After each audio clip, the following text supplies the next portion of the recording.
Bible में मरकुस रचित सुसमाचार हम निकाल लेंगे, 11वां अध्याय 24 से 26 पद तक हम पढ़ेंगे। मरकुस रचित सुसमाचार 11वां अध्याय 24 से 26 पद तक। उसमें इस प्रकार पाया गया है, आप लोग ध्यान से सुने। मैं तुमसे कहता हूं, जो कुछ तुम प्रार्थना में करके मांगो तो प्रतिज्ञा कर लो कि तुम्हें मिल गया और तुम्हारे लिए हो जाएगा। या मरकुस सुसमाचार में हम देखते हैं कि जो कुछ तुम प्रार्थना करके मांगो, क्या करो? विश्वास करो। क्या करना है? विश्वास। हम प्रार्थना बहुत करते हैं, लेकिन हमारा विश्वास बहुत कम है। क्योंकि प्रार्थना करते ही अगर सुनी ना जाए तो आपका और मेरा विश्वास में स्थिर रह पाएंगे या नहीं रह पाएंगे, आपको भी मालूम नहीं। लेकिन प्रभु का कलाम कह रहा है कि यीशु खुद कहता है, तुम प्रार्थना करके मांगो तो प्रतिज्ञा करो, विश्वास करो कि तुम्हें मिल गया है। जब भी हम प्रार्थना करें, एक विश्वास होना चाहिए, और जिस बात के लिए हम प्रार्थना परमेश्वर से कर रहे हैं उसमें प्रतिज्ञा करना जरूरी है। यीशु मसीह ने कहा, उस पर विश्वास करो कि तुम्हें मिल गया है, तुम्हारे लिए क्या हो जाएगा? हो जाएगा। आप जो भी प्रार्थना करें, परमेश्वर से उपयुक्त प्रार्थना का मांग करें, तो हम प्रार्थना करेंगे, निश्चय ही वो आपके लिए, मेरे लिए हो जाएगा। आगे लिखा है 25वें पद में, और जब कभी भी तुम खड़े होकर प्रार्थना करते हो, यदि तुम्हारे मन में किसी के प्रति कुछ विरोध है तो क्षमा करो। प्रार्थना के लिए रुकावट क्या है? किसी के प्रति क्या है? विरोध है, तो क्या करना चाहिए? क्षमा करना चाहिए। पहली बात हमने देखी, प्रार्थना करते समय आपको और मुझको प्रतिज्ञा करना है, विश्वास करना है, तब हमारे लिए हो जाएगा। और दूसरा रुकावट है कि जिसके विरोध में क्या है? अगर कोई, यदि तुम्हारे मन में किसी के प्रति कुछ भी विरोध हो तो क्या करो? क्षमा करो। एक हमारी प्रार्थना नहीं सुनने का कारण है हमारा विश्वास में कमी के कारण। दूसरा कमी क्या बताया जा रहा है कि किसी के प्रति आपका विरोध है और उसको आपने हृदय से, दिल से, मन से क्या नहीं किया? क्षमा नहीं किया, इसलिए आपकी प्रार्थना सुनी नहीं जा रही है। अगर आपकी प्रार्थना सुनी जानी है तो आपको क्या करना पड़ेगा? क्षमा करना पड़ेगा। किसी के विरोध में भी हो, चाहे वो पति के विरोध में हो, चाहे पत्नी के विरोध में हो, या बच्चों के विरोध में हो, माँ बाप के विरोध में हो, भाई बहन के विरोध में हो, सगे संबंधी के विरोध में हो, पड़ोसी के विरोध में हो, जहां कहीं भी आप रहते हैं, आपके विरोध में जो भी लोग आपका विरोध करते हैं, आपका अपमान करते हैं, आपका निंदा करते हैं, हो सकता है आपने कोई गलती नहीं की हो, लेकिन उन्हें भी क्या करना है? आपको क्षमा करना है। जब तक आप क्षमा नहीं करेंगे, आपकी प्रार्थना क्या नहीं होगी? सुनी नहीं जाएगी। यीशु मसीह ने खुद कहा यह बात कि आप क्या करो, जब प्रार्थना करने के लिए खड़ा हो तो आप क्या करो? आपके मन में या किसी के विरोध में, आपके हृदय में कोई बात है तो उनको क्या करो? क्षमा करो। तभी आपकी क्या हो जाएगी? प्रार्थना सुनी जाएगी। पहली बात है विश्वास, दूसरी बात है क्षमा। पहली बात हम लोग करते हैं, विश्वास करते हैं, उसमें भी कभी कभी संदेह करते हैं, अविश्वास करते हैं। लेकिन दूसरी बात जो बहुत जरूरी है, वो क्या बात है? दूसरे के विरोधों को क्या करना है? क्षमा करना है। क्यों करना है उसके बारे में बताया गया, इसलिए कि तुम्हारा स्वर्गीय पिता भी तुम्हारे अपराधों को क्षमा करे। प्रभु यीशु कहता है कि आप अपने भाई के अपराध को क्षमा नहीं करेंगे तो स्वर्गीय पिता भी आपके अपराध को क्या नहीं करेगा? क्षमा नहीं करेगा। और अगर अपराध क्षमा नहीं होगा तो हमारी प्रार्थना सुनी जाएगी क्या? नहीं सुनी जाएगी। तो हमारी प्रार्थना सुनी जाना है। तो हमारे विरोध में जिसने भी अपराध किया है उन्हें अपने मन से, अपने हृदय से उन्हें क्या करना है? क्षमा करना बहुत जरूरी है। तभी आपकी प्रार्थना क्या करी जाएगी? सुनी जाएगी। क्योंकि आपका पाप, आपका अपराध भी क्षमा होना जरूरी है। जैसे आप दूसरों के लिए करते हो वैसे ही पिता परमेश्वर आपके लिए करेगा। आगे देखते हैं, यदि तुम क्षमा ना करो तो तुम्हारा पिता भी जो स्वर्ग में है तुम्हारे अपराध को क्षमा ना करेगा। अगर आप और मैं दूसरे के अपराध को क्षमा नहीं करेंगे तो प्रभु परमेश्वर भी क्या नहीं करेगा? क्या नहीं करेगा? क्षमा नहीं करेगा। अगर हमारे अपराध क्षमा नहीं होंगे तो हमारी प्रार्थना सुनी जाएगी क्या? नहीं सुनी जाएगी।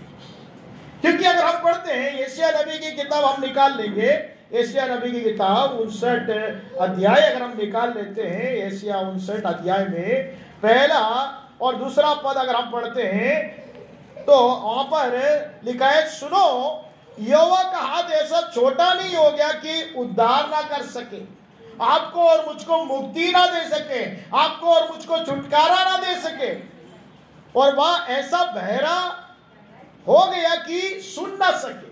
आप लोग और मैं प्रार्थना करते हैं, परमेश्वर का कान बहरा नहीं हुआ है। समझ रहे आप लोग? परमेश्वर का कान क्या नहीं हुआ? बहरा नहीं हुआ कि सुन ना सके। लेकिन क्यों नहीं सुन पा रहा है? उसके नीचे हम देखते हैं, तुम्हारा अधर्म के काम जो तुम्हारे परमेश्वर से अलग कर देता है, तुम्हारे पाप के कारण उसका मुंह ऐसा छिप जाता है कि वह नहीं सुनता। हमारे अधर्म का काम, अधर्म क्या मतलब है? जब तक हम दूसरे के विरोध में पापों को क्षमा नहीं करते वो आपके लिए मेरे अधर्म है। समझना मेरी बात को आप लोग। अपने भाई बहन का, भाईचारा का आपस में अगर हम प्रेम ना करें, उनके अपराध को क्षमा ना करें, इसका मतलब है वो अधर्म है। किसके प्रति? अपने भाई बहन के प्रति, आपके पड़ोसी के प्रति, जिसने भी आपके विरोध में कार्य किया है, विरोध में बोला है, आपका निंदा अपमान किया है, उसको अगर आप क्षमा नहीं करेंगे तो परमेश्वर क्या कान क्या नहीं होता है? सुनता नहीं है। और उसका मुंह क्या करता है? छिप जाता है कि वो सुनता नहीं है। तो हमारा पाप और अपराध क्षमा होना है, तभी हमारी प्रार्थना क्या होगी? सुनी जाएगी। विश्वास बहुत करते हैं लेकिन हमारा प्रार्थना नहीं सुना जाता। उसका मुख्य कारण है हमारा अपराध है, जो उसकी वजह से वो सुनता नहीं है। अगर मत्ती रचित सुसमाचार हम निकाल लेंगे 6वें अध्याय 14 और 15 पद पढ़ेंगे। मत्ती रचित सुसमाचार 6वां अध्याय 14 और 15 पद भी हम पढ़ेंगे।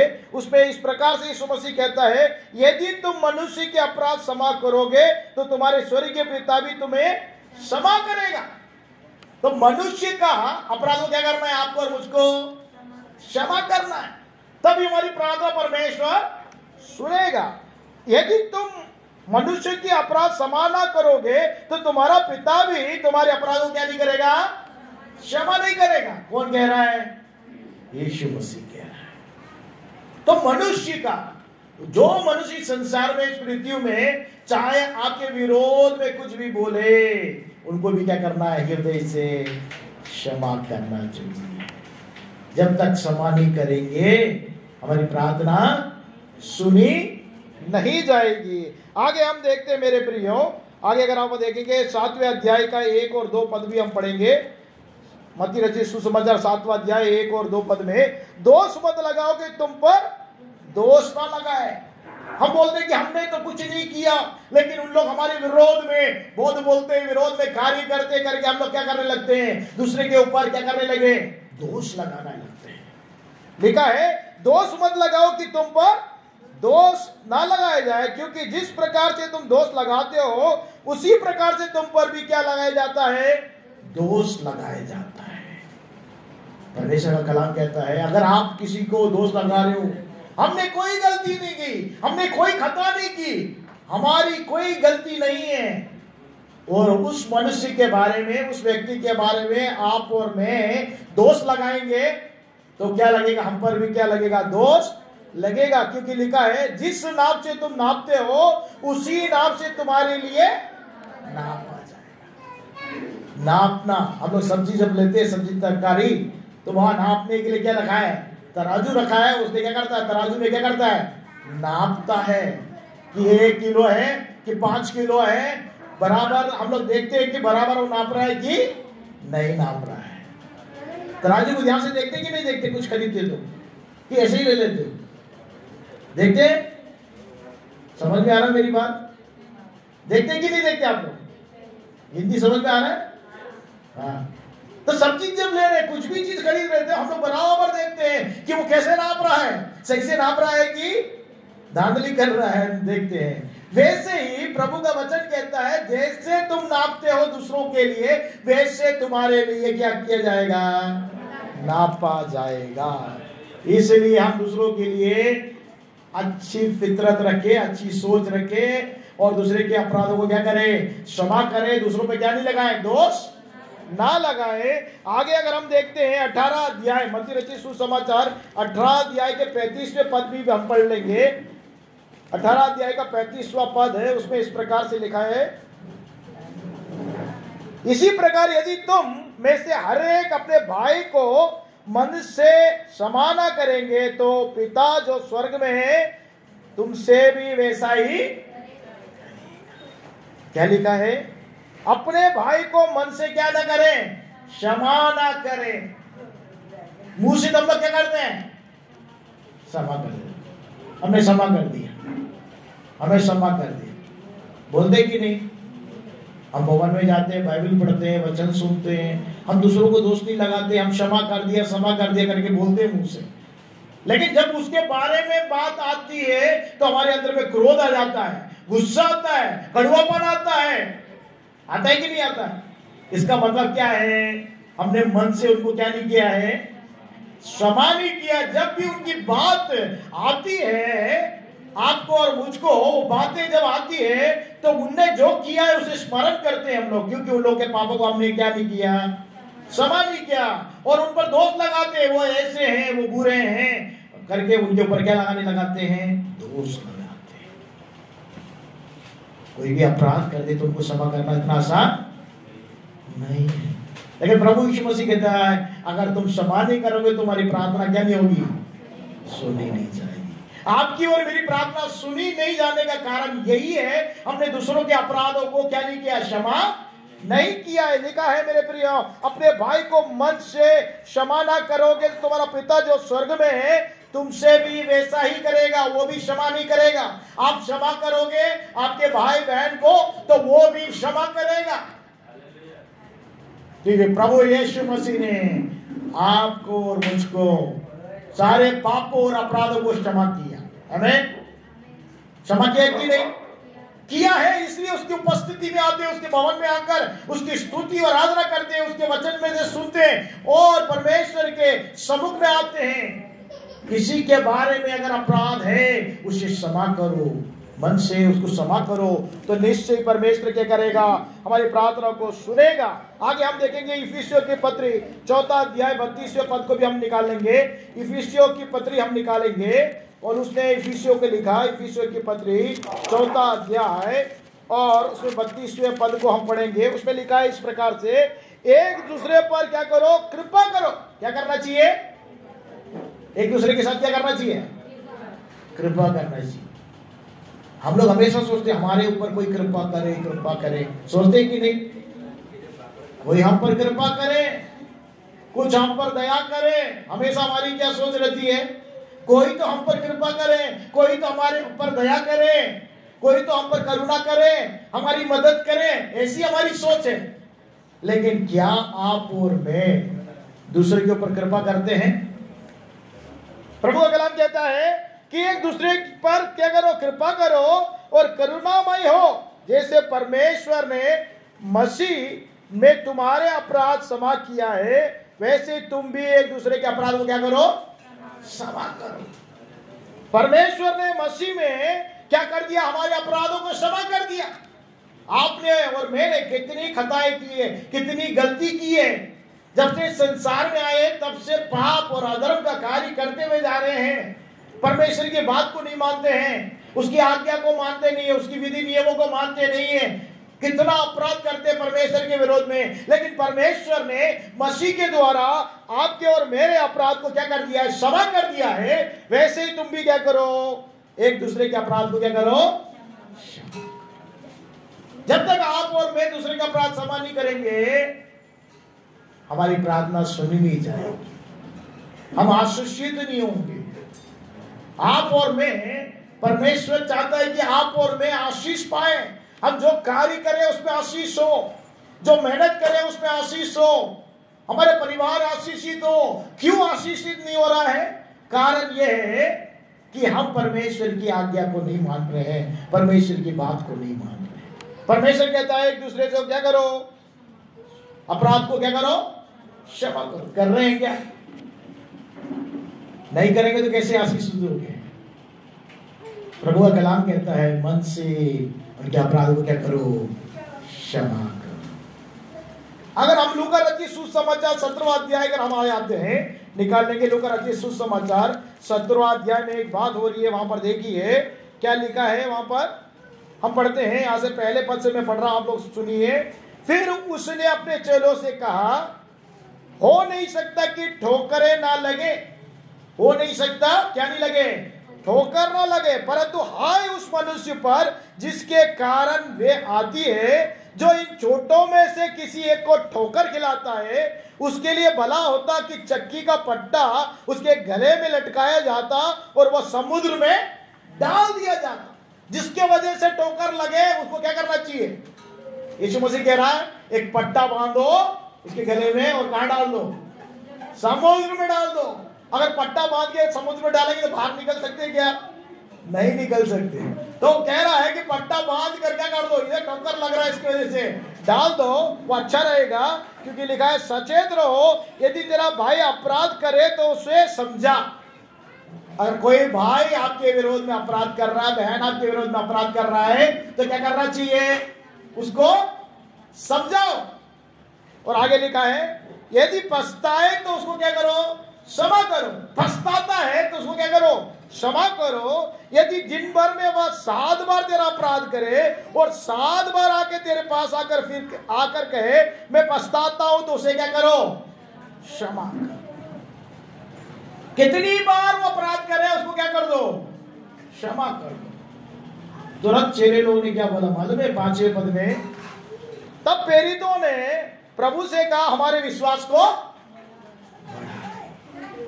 आपने जो विश्वास दिया, हमारे अंदर में जो विश्वास है, राई बराबर का जो विश्वास है, उससे भूत प्रेतों को भगा सकते हैं। अंधे को आंख देखने की सामर्थ हमारे अंदर में काम कर सकती है।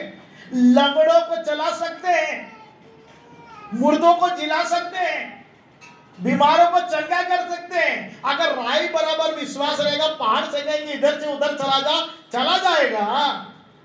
लेकिन ये राई बराबर विश्वास से हम लोग क्या नहीं कर सकते हैं? दूसरे के अपराध को क्या नहीं कर सकते हैं?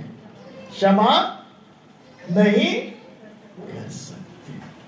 लेकिन कलवारी क्रूस में यीशु मसीह ने, जिन्होंने और उसको क्या किया? अपमान किया, उसकी निंदा की, उन लोगों को क्या किया यीशु मसीह ने?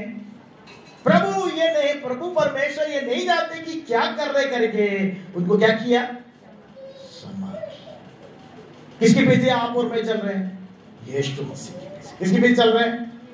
बोलिए किसके पीछे? यीशु मसीह के पीछे। किसी और के पीछे तो नहीं चल रहे ना? किसके पीछे चल रहे हैं आप और मैं? यीशु मसीह के पीछे चल रहे हैं, उसके बताए हुए रास्ते पे चल रहे हैं। उसको कितना अपमान किया गया, उसको गाली दी गई, उसको मारा गया, उसे थूका गया, उसको पीड़ित किया गया। अगर हम बाइबल में पढ़ते हैं पहला पत्रस पे अगर आप निकाल ले, पहला पत्रस 2 अध्याय अगर हम निकाल ले 21वें पद से हम पढ़ेंगे, वहां पर लिखा है, देखिए क्या लिखा है। तुम इसलिए बुलाए गए हो क्योंकि मसीह तुम्हारे लिए दुख उठाकर तुम्हें एक आदर्श दे गया कि तुम उसके पद चिन्ह पर चले। मसीह भी तुम्हारे लिए दुख उठाकर तुम्हें एक आदर्श दे गया कि तुम भी उसके पद चिन्हों पे चलो। किसके पद चिन्ह पे चलना है आपको और मुझको? यीशु मसीह के पद चिन्हों पे चलना है। आगे देखिए, ना तो उसमें उसने पाप किया। यीशु मसीह ने क्या नहीं किया? पाप नहीं किया। और ना उसके मुंह से छल की कोई बात निकली। यीशु मसीह के मुंह से क्या नहीं निकला? छल की बात। आपके और मेरे मुंह से तो पाप होता है, मुंह से छल की बातें निकलती है, लेकिन यीशु मसीह के मुंह से कभी भी उसने ना तो पाप किया, ना उसके मुंह से छल की बात नहीं निकली। और आगे लिखा है वह गाली सुनकर भी क्या नहीं देता था? गाली नहीं देता था। आप और मैं क्या करते तुरंत? बोलिए, अगर कोई गाली दे दे तो चुपचाप सुनते रहते? वाह कितना अच्छा गाली दे रहा है, और गाली दो, और गाली दो, अच्छा लग रहा है, बोलो बोलो, बोलेंगे क्या? 2-4 गाली वो सुनाएगा तो 4-5 गाली हम लोग क्या करेंगे? सुनाएंगे कि नहीं सुनाएंगे? क्या हम लोग इतने दूध के दूल्हे हैं? नहीं ना। यीशु मसीह ने लेकिन गाली सुनकर भी क्या नहीं किया? गाली नहीं दिया। फिर क्या लिखा है? दुख उठाकर भी किसी को धमकी नहीं देता था। अगर कोई आपको और मुझको दुख दे दे तो क्या बोलेंगे हम लोग? क्या करेंगे? धमकी देंगे। क्या देंगे? देख मैं तुझे देख लूंगा, थोड़ा बाहर तो निकल, मैं कौन हूं बताता। बोलते कि नहीं बोलते? अभी कलीसिया में हूं, भवन में हूं, थोड़ा बाहर तो आ, बाहर मिलना मुझसे। धमकी देते, क्या करूंगा देखना। देते कि नहीं? धमकी देने लगते। लेकिन यीशु मसीह ने क्या नहीं किया? यहां पे लिखा है कि दुख उठाकर भी उसने क्या नहीं किया? धमकी नहीं देता था, पर अपने आप को सच्चे न्याय के हाथ में सौंपता। सच्चा न्याय कौन है? परमेश्वर पिता है। स्वर्गीय पिता उसके हाथ में क्या कर दिया? उसने सौंप दिया। तो उसके पद चिन्ह में आप हम चल रहे हैं।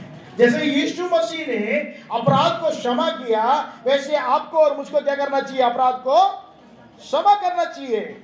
और आगे हम देखेंगे कोलोसियों की पत्री, अगर हम निकालेंगे 3रा अध्याय, पौलुस ने बहुत अच्छा लिखा कोलोसियों की पत्री में 3रे अध्याय के 13वां पद को भी हम पढ़ लेंगे। कोलोसियों की पत्री 3रा अध्याय का 13वां पद में, यदि किसी को किसी पर दोष देने का कोई कारण हो तो एक दूसरे की क्या कर लो? सह लो।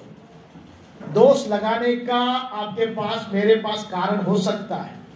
हो सकता है आपने मैंने किसी का अपराध नहीं किया होगा, किसी की गलती नहीं की होगी, पहले कैसे थे मालूम नहीं, लेकिन जब से हमने यीशु मसीह को ग्रहण किया, यीशु मसीह को स्वीकार किया, भवन में आने लगे, परमेश्वर के वचन सुनने लगे, तब से हम लोग के मुंह से ना तो पाप हो रहा है ना अपराध हो रहा है।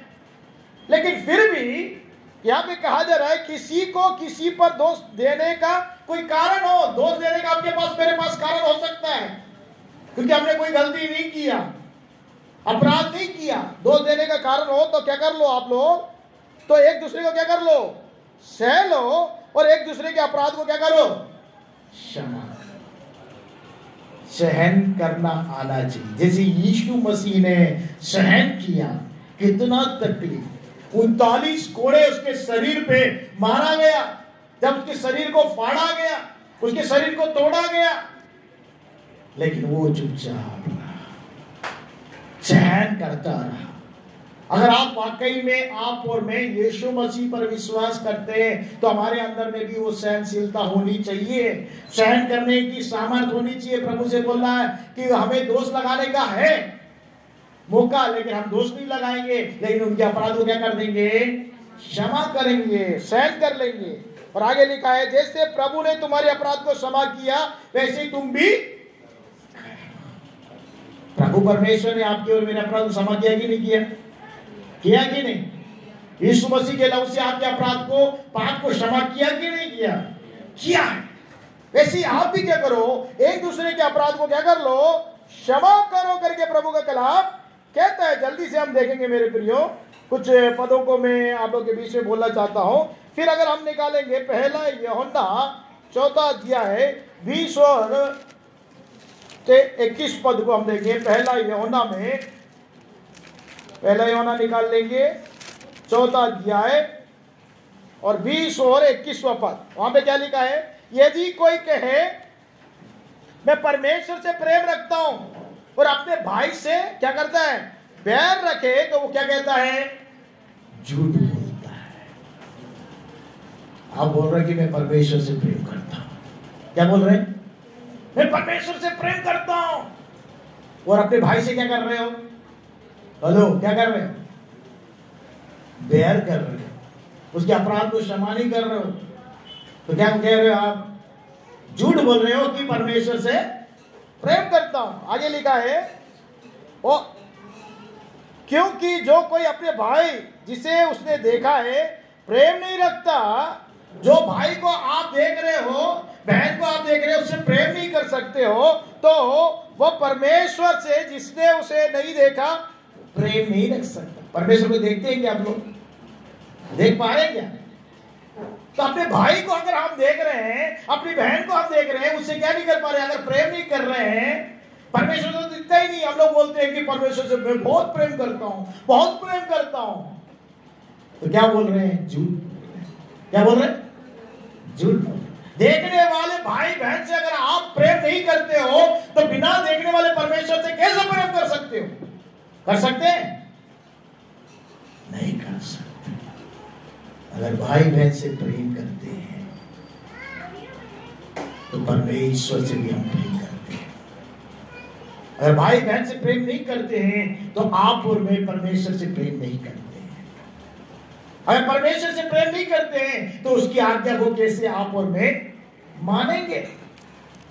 हम कहते हैं कि हम परमेश्वर से प्रेम करते हैं, लेकिन उसकी आज्ञा को आप और मैं कैसे मानेंगे? आगे अगर हम देखेंगे पहला यूहन्ना 4 अध्याय के में अगर हम देखेंगे 11 और 12 और 18 पद को भी हम देख लेंगे। 11 में लिखा है प्रियो, जब परमेश्वर ने हमसे ऐसा प्रेम किया तो हमको भी आपस में क्या करना चाहिए? प्रेम रखना चाहिए। और आगे 12 पद में कहता है, परमेश्वर को कभी किसी ने नहीं देखा। यदि हम आपस में प्रेम रखें तो परमेश्वर हम में बना रहता है।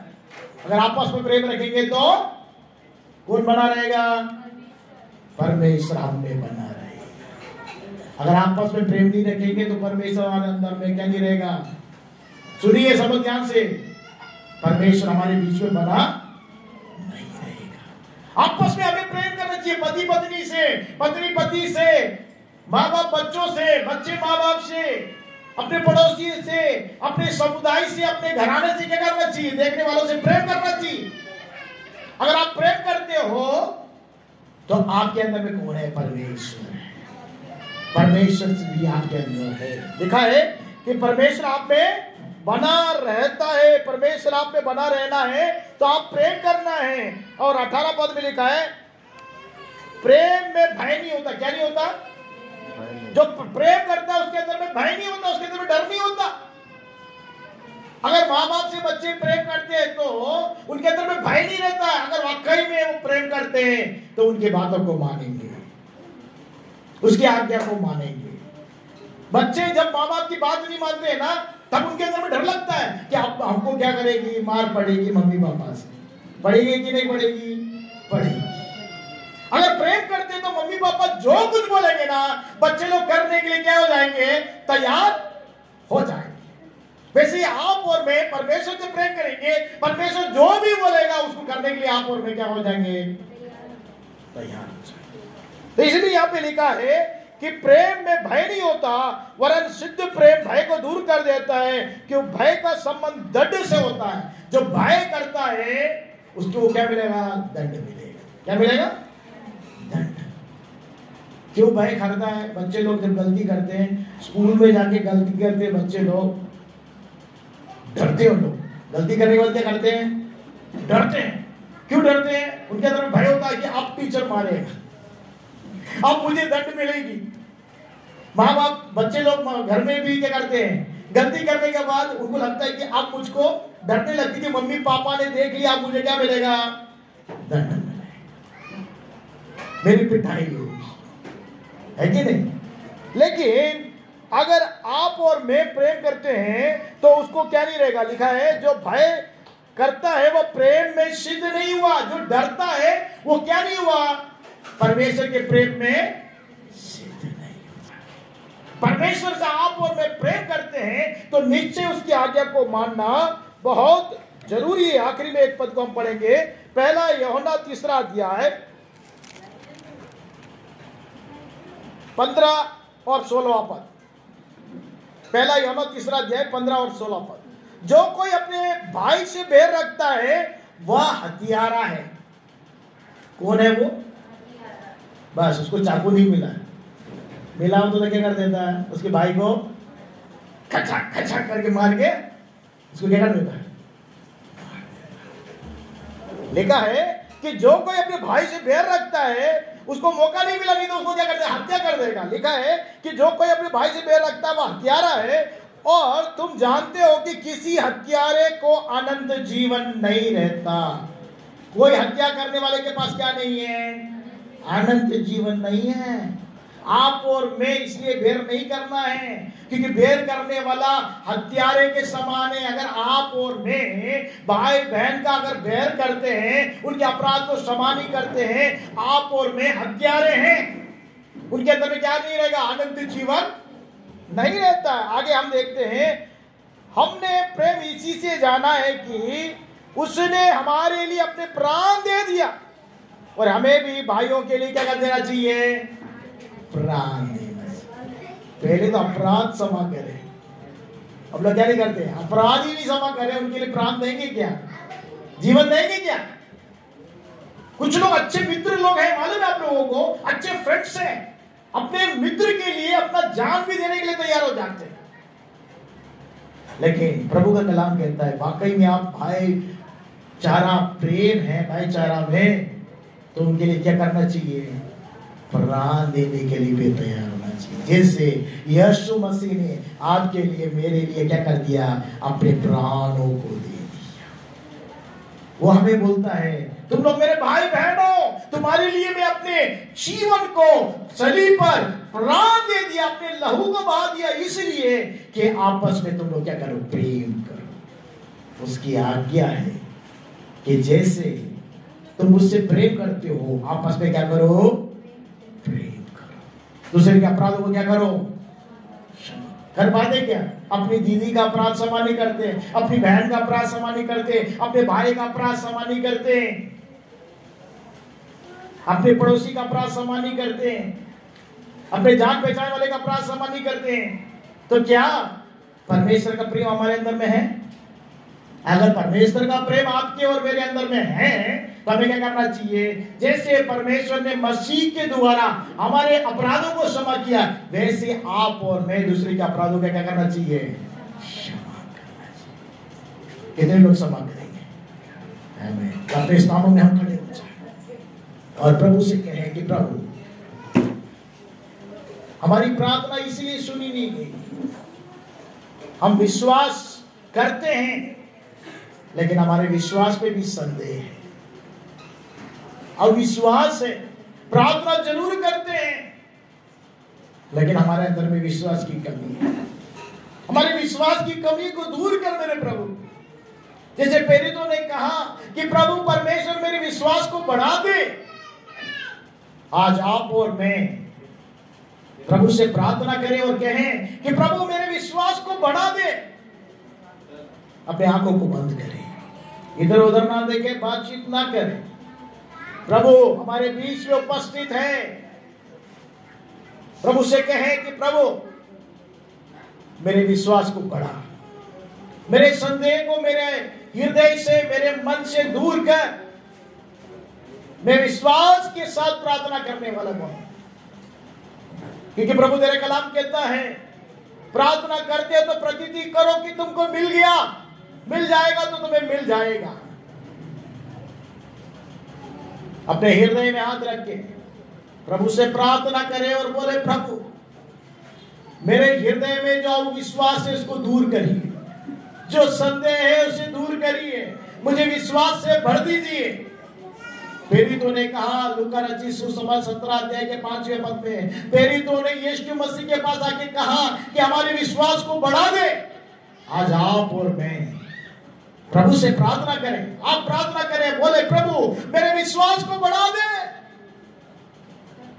ताकि मैं अपने भाइयों के अपराधों को क्षमा कर सकूं। जब तक हम दूसरे के अपराध क्षमा नहीं करेंगे हमारा अपराध क्षमा नहीं होगा। यदि हमारा अपराध बना रहेगा तो हम प्रार्थना करेंगे तो परमेश्वर नहीं सुनता करके हमने पढ़ा एशिया में। परमेश्वर का प्रेम हमारे अंदर में है तो निश्चय अपने भाइयों से हम प्रेम करेंगे। अगर भाइयों से अगर प्रेम नहीं कर पा रहे हैं, इसका मतलब है परमेश्वर का प्रेम आपके और मेरे अंदर में नहीं है। परमेश्वर चाहता है जैसे मैंने जगत से प्रेम किया वैसे तुम एक दूसरों से प्रेम करो। अपने जीवन को समर्पित करें, अपने सिर पर हाथ रख के अपने जीवन को प्रभु के हाथ में समर्पित करें। बोले प्रभु मेरे जीवन को समर्पित करता हूं। यह देह परमेश्वर का मंदिर है, इसमें आप निवास करें, आपका प्रेम हमारे अंदर में उंडेला जाए ताकि हम भी दूसरों से अपने समान प्रेम कर सके। आपकी आज्ञा को हम मान सके। हमारी प्रार्थना का रुकावट अविश्वास है, संदेह है, दूसरों के अपराधों को क्षमा नहीं करते इसलिए हमारी प्रार्थना नहीं सुनी गई करके आज हमने सीखा। हमारे जीवन को समर्पित करते हैं कि आने वाले दिनों में हम जो भी प्रार्थना करें हमारी प्रार्थना सुनी जाए, हमारे जीवन में हम आशीषित हो सके, हमारा परिवार आशीषित हो सके, हमारे समुदाय में हम आशीषित हो सके, हम कलीसिया के लिए आशीष का कारण बन सके, देश के लिए हम आशीष का कारण बन सके। हमारे अपराधों को क्षमा कर दो, जैसे स्वर्ग के पिता तुम्हारे अपराधों को क्षमा करता है वैसे ही तुम अपने भाइयों के अपराधों को क्षमा करो। हमारे भाइयों के अपराधों को क्षमा करते हैं। प्रभु जी हमारे जीवन को तेरे हाथों में समर्पित कर। अपने हाथों को, दाहिने हाथों को स्वर्ग की ओर उठाकर बोले प्रभु तेरे हाथों में हमारे जीवन को समर्पित करते हैं। अब चाहते हैं जैसे आप चाहते हैं कि दूसरे को अपराध को क्षमा करें वैसे हम अपराध क्षमा करने वाले में बना। परमेश्वर का प्रेम हमारे अंदर में भर दे। परमेश्वर का जो विश्वास है वो विश्वास हमारे अंदर में स्थापित कर कि हम भी दूसरों के से प्रेम कर सके, दूसरों के अपराधों को क्षमा कर सके। तेरी इच्छा को इस संसार में पूरा कर सके। तेरे हाथों में समर्पित कर।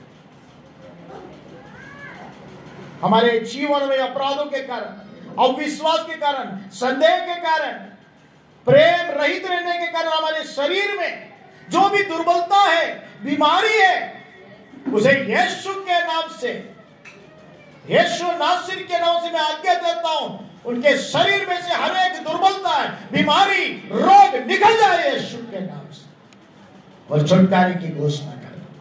जरा पवित्र लोग ने शुद्ध और पवित्र और पाक करें। जिनके अंदर में विश्वास नहीं है उनके अंदर में विश्वास दे। सारे संदेह को दूर करें, सारे अविश्वास को दूर करें, उनके अंदर में ईश्वरीय प्रेम से भर दे ताकि वो आपस में प्रेम कर सके, दूसरे के अपराध को क्षमा कर सके। तेरी प्रतिज्ञा को, तेरी आज्ञा को अपने जीवन में पूरा कर सके। सारा आदर महिमा आपको समर्पित करते हुए इस प्रार्थना को यीशु मसीह के नाम से मांगते हैं, सुनो पिता, आमीन।